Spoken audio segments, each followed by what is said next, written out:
Cora Vinn received the letter about the island. On the same morning, her landlord slid an envelope under her door, informing her that the building had been sold and that her tenancy would not be renewed beyond the end of the following month.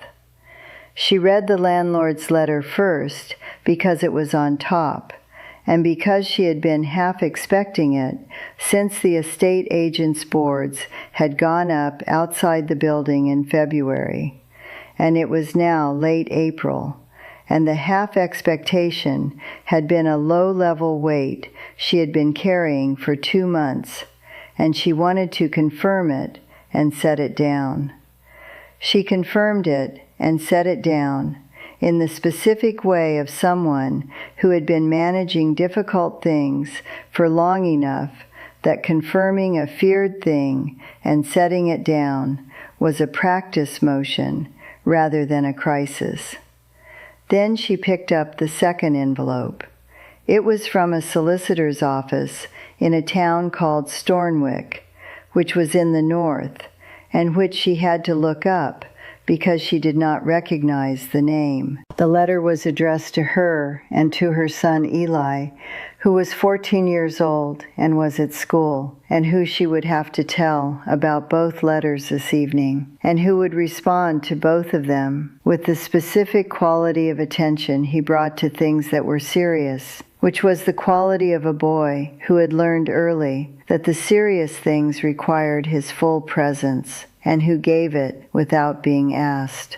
The letter said that a man named William Aldous Vinn had died at the age of 87 and had left an estate that included, as its primary asset, an island in the northern waters off the Stornwick coast. The island was named Vinn's Reach and was approximately 19 acres of land with a stone farmhouse and several outbuildings. The estate named Cora Vinn and her son Eli as the sole beneficiaries. She read the letter twice. She looked at the name William Aldous Vinn, Eli's grandfather. Cora had never met him. Eli's father, whose name had been Daniel Vinn, and who had died in a climbing accident when Eli was 18 months old, had been estranged from his father since before Eli was born, and had spoken about the estrangement in the brief way of someone who had made a decision about a painful thing and was not willing to revisit it in detail. Cora had respected this. She had known the outline, a falling out over something Daniel had described only as fundamental, and she had understood from the quality of Daniel's silence on the subject that fundamental was not an understatement. She had assumed William Vinn was not aware of Eli's existence. The letter suggested she had been wrong. She put the letter on the kitchen table and looked at it. She was 41 years old. She had been raising Eli alone for 13 years in the specific, practical way of a single parent who worked and managed and made things function through sustained daily effort, and the particular creative approach to financial limitation that people developed when financial limitation was the permanent condition rather than a temporary one.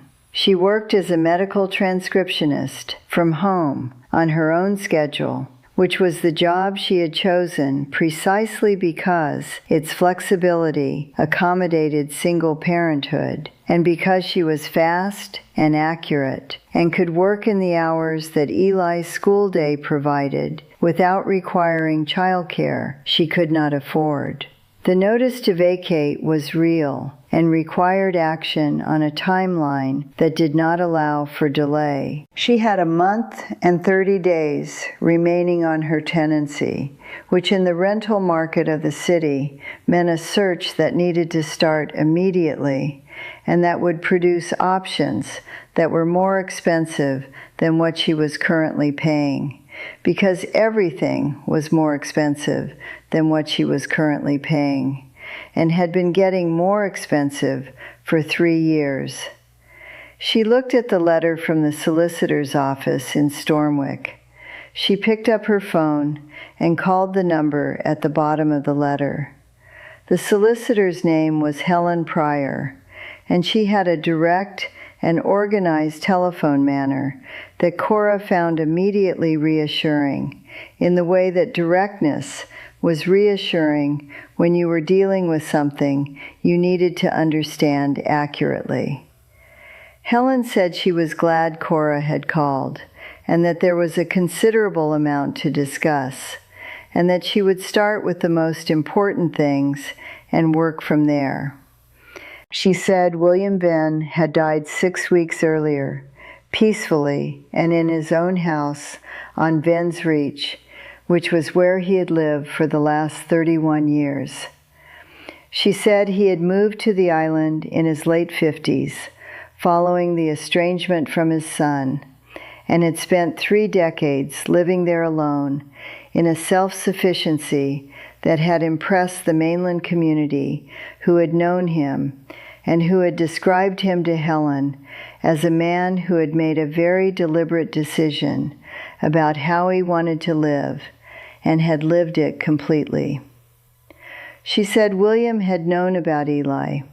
She said he had known since Eli was 2 years old, when he had engaged a private genealogy service to locate any family Daniel might have left behind after Daniel's death, which he had read about in a brief notice that a mutual acquaintance had sent him. He had found Cora and Eli and had confirmed Eli's existence and had made a decision that Helen described as consistent with his character, which was to do nothing immediately, but to do something eventually, and to do it in the way he believed was right, rather than the way that was most convenient. He had updated his will.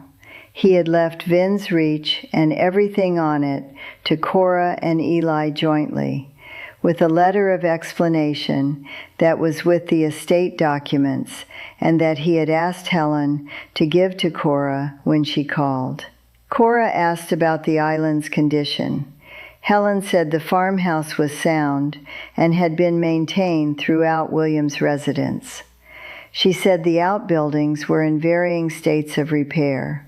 She said the island was accessible by a small boat that William had owned and maintained, and that was moored at the mainland pier in Stornwick and was part of the estate. She said Venn's Reach had no main services, but had a diesel generator, a rainwater collection and filtration system, and a wind turbine that William had installed 12 years ago. She said she strongly recommended that Cora visit the island before making any decisions about it. Cora asked when she could visit. Helen said whenever she wanted. She said she held a spare key and would arrange the boat crossing whenever Cora was ready.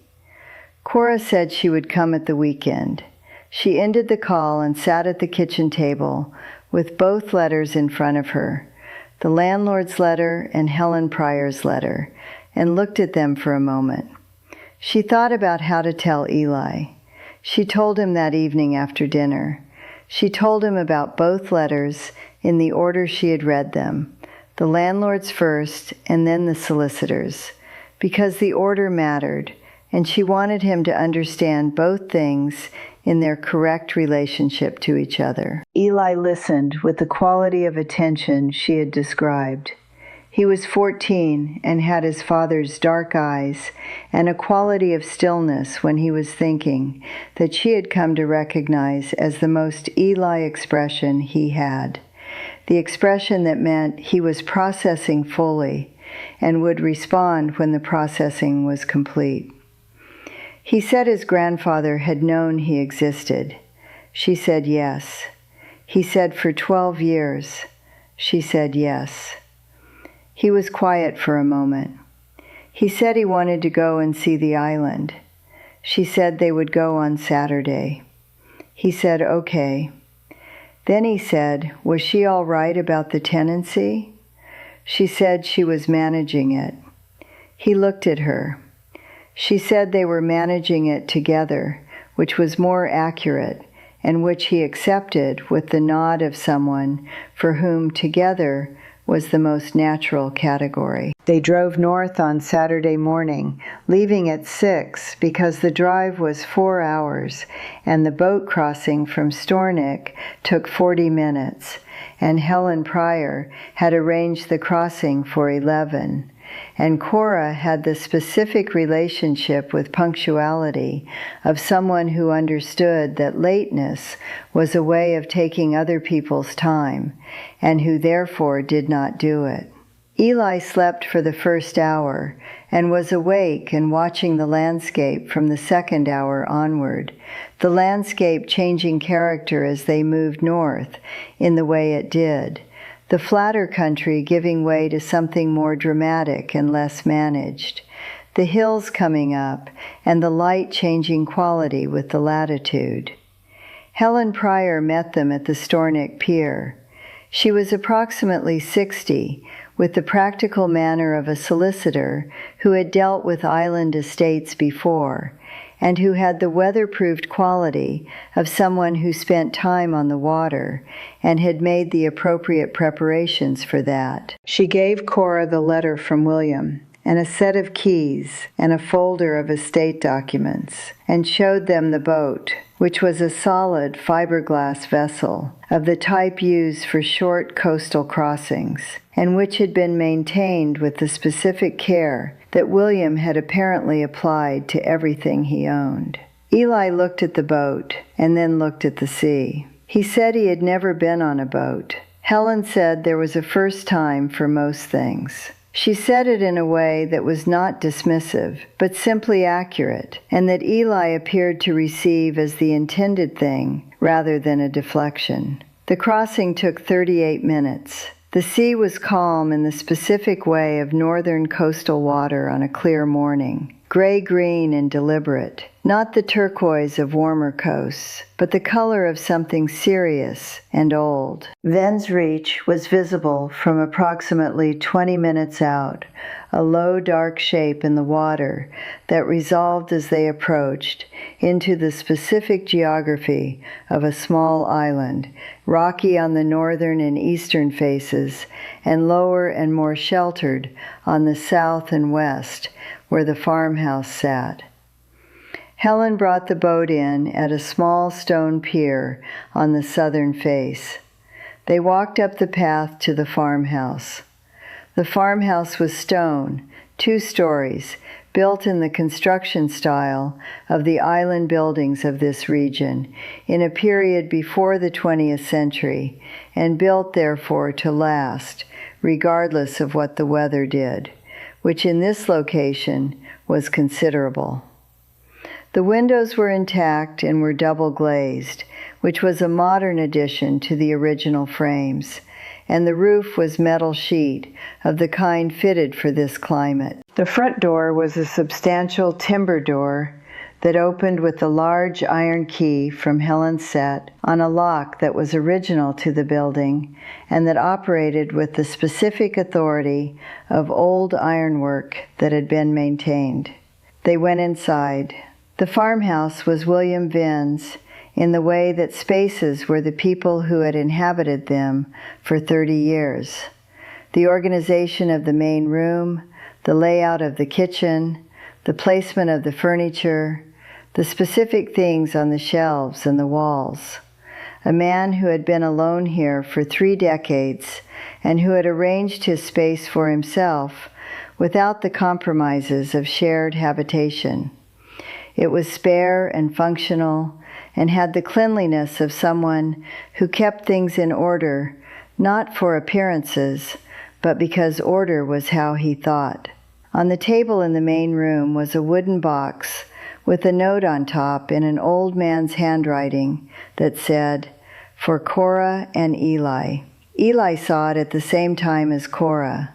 They looked at it together. She said he could open it. He lifted the lid.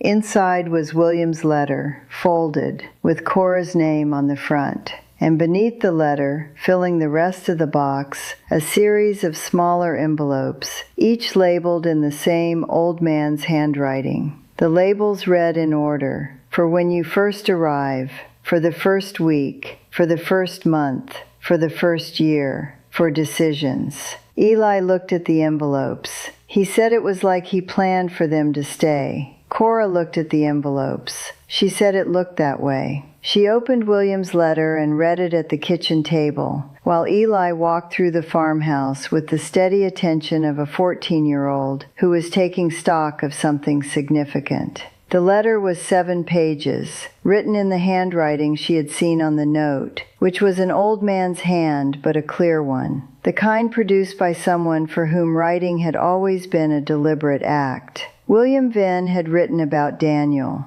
He had written about the estrangement and about his own part in it, with the specific honesty of a man who had spent 30 years alone with the consequences of decisions he had made, and who had come to understand them without finding a way to undo them. He wrote without asking for forgiveness. He wrote as a statement of the record as he understood it, rather than as a claim on anything. He wrote about the island. He had found it, he wrote, through a combination of deliberate search and the specific luck of knowing the right person at the right moment. He had been looking for a place to live after the estrangement, not a retreat from the world, but a place where the world was on terms he could manage, and Venn's Reach had been listed with a local land agent at a price that reflected its isolation and its lack of services and its 19th century infrastructure, and that he had been able to afford because he had sold everything else he owned, and the price was what it was. He had lived there for 31 years. He had done in those years what people who lived alone on islands did when they were not idle, which was to understand the place they were living with increasing depth. He had learned the island's geology from books and from looking. He had learned its ecology and its tidal patterns and its history from the records available in Stornwick's local archive and from the specific knowledge of the older people on the mainland coast who had known the island before he owned it. And he had found something in the island's history that he had spent 10 years verifying before he had been certain enough to act on. Cora turned to the relevant page. Venn's Reach sat at a specific position in the coastal geography that gave it a status that most island properties in the region did not have. A status relating to the historical maritime boundaries of the area and the specific legal framework governing fishing and marine resource rights in the surrounding waters. William had researched this status through the Maritime Historical Archive in Edinburgh and through a marine law specialist he had retained for 2 years to examine the historical documentation.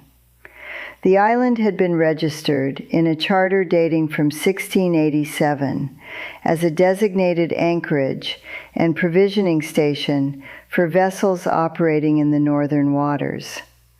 The charter had granted the island's owner a specific set of rights over the waters surrounding it within a defined radius that went considerably beyond the standard territorial boundary of a privately owned island. These rights had never been formally extinguished. They had been dormant for approximately a century as maritime commerce had changed and the practical relevance of the charter had faded. But dormant was not the same as extinguished, and the marine law specialist had confirmed after 2 years of research that the charter rights were legally valid and had been confirmed as such in a parliamentary review of maritime heritage legislation 8 years ago. The rights included, among other provisions, a priority claim on commercial marine activity within the defined radius, a claim that in the current context of offshore renewable energy development in the northern waters was no longer a historical curiosity, but an active commercial interest. William had been approached by an offshore wind development company 4 years before his death regarding the waters adjacent to Venn's Reach. He had engaged the marine law specialist again. He had declined the initial approach, but had retained the documentation of the inquiry and the specialist's updated assessment of the right's commercial value in the current development context. The documentation was in the 4 decisions envelope. Cora looked at the box of envelopes. Eli came back into the kitchen from his walk through the farmhouse. He said there was a room upstairs that had a view of the whole island from the window. She said she would come and see it. He said there were books about the island in the room, old ones. He said someone had studied this place for a very long time. She said she knew. He looked at her. She said sit down and she would explain. He sat at the kitchen table where William Venn had sat for 31 years, and she told him what the letter said. In the organized, sequential way, she told him things that were serious, starting from the beginning and moving forward, without omitting the parts that were complicated. He listened with the quality of attention she had described. When she finished, he was quiet for a long time. He said his grandfather had spent 30 years trying to make something right. She said she thought that was accurate. He said he had done it by understanding this place completely. She said yes. He looked at the box of envelopes. He said the 4, when you first arrive, one seemed relevant. She opened it. Inside was a handwritten sheet of practical information about the island, the generator, how to operate it, the water system, how it worked, the wind turbine, what the indicator lights meant, the boat, where the spare fuel was kept and how the radio worked, the outbuildings, which ones were sound and which needed attention in which order, a map of the island with annotations. The practical knowledge of a man who had understood that whoever came after him would arrive here without his 30 years and would need the 30 years distilled into a form they could use immediately. He had written it down. Eli read the sheet over Cora's shoulder. He said they should probably start the generator. She said that was a good starting point.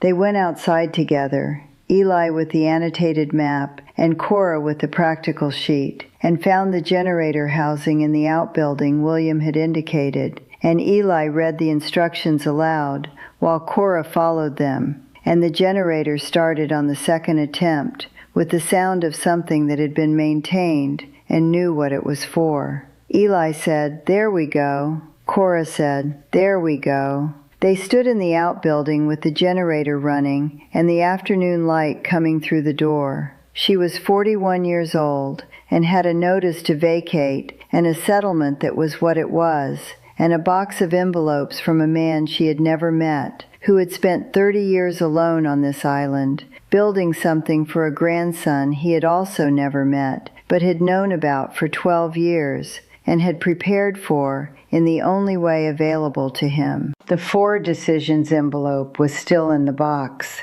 There was time for that. There was time for all of it.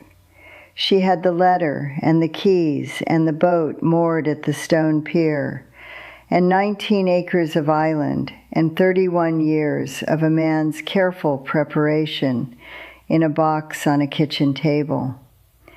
She had a son who read annotated maps aloud and followed instructions and said, "There we go," when the generator started. She did not have certainty about what came next, but she had a direction. The direction was north, and the direction was here, and the direction was forward, in the specific way that forward felt when someone you had never met had spent 30 years building a path you did not know you were going to need. She went back inside to read the 4 the first week envelope. Eli followed. The generator ran. The island was quiet around them, in the way of northern islands in the late afternoon, the sea sound and the wind and the specific quality of a place that had been waiting for the people it had been left to, and was now, without drama or announcement, simply receiving them.